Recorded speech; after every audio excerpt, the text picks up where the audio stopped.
ঝড়ের মাস বৈশাখ। এই বৈশাখের মতোই রবি ঠাকুরের জন্ম। সোনার আশ্বিনে নয়, হিমের রাতের অঘ্রাণে নয়, ফুল রাঙানো ফাগুনে নয়, এই খর ক্ষিপ্র বৈশাখেই তাঁর জন্ম। এই খ্যাপা বৈশাখের গৈরিক তিলক দিয়ে সাজানো তার জন্মদিনের ললাট। বৈশাখে প্রকৃতির নতুন জন্ম, আমাদেরও নতুন জন্ম এই বৈশাখে, 25শে বৈশাখে, রবি ঠাকুরের জন্মদিনে। দেখতে হয় না ক্যালেন্ডার, জিজ্ঞেস করতে হয় না তারিখটা কবে। আগে থেকেই বুকের মধ্যে সাড়া ওঠে, 25শে বৈশাখ আসছে, রবি ঠাকুরের জন্মদিন। বছরে একটা দিনের জন্য তারা নতুন হয়ে যায়।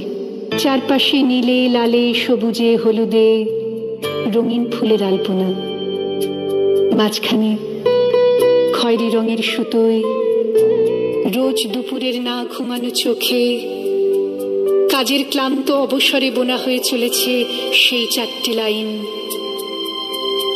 উদয়ের পথে শুনি কার বাণী, ভয় নাই ওরে ভয় নাই, নিঃশেষে প্রাণ যে করিবে দান, ক্ষয় নাই তার ক্ষয় নাই। শুধু কি সূচি কাজে?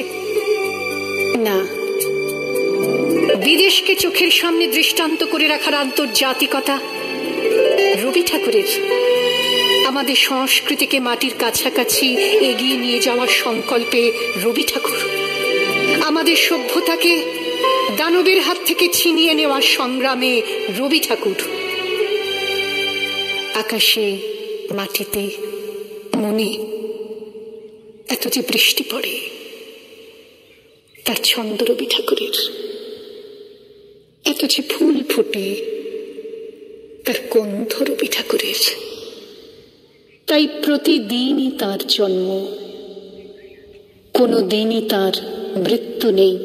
কালের কালা পাহাড়ে সে কোনো দিন যদি ভারতবর্ষ থেকে সমস্ত ঠাকুরের পুজোর প্রদীপ নিভিয়ে দিয়ে যায়, তবু একটি ঠাকুরের বেদী চিরকাল থাকবে মাটির সঙ্গে গাঁথা। কোন ঠাকুর? রবি ঠাকুর। রবি ঠাকুর।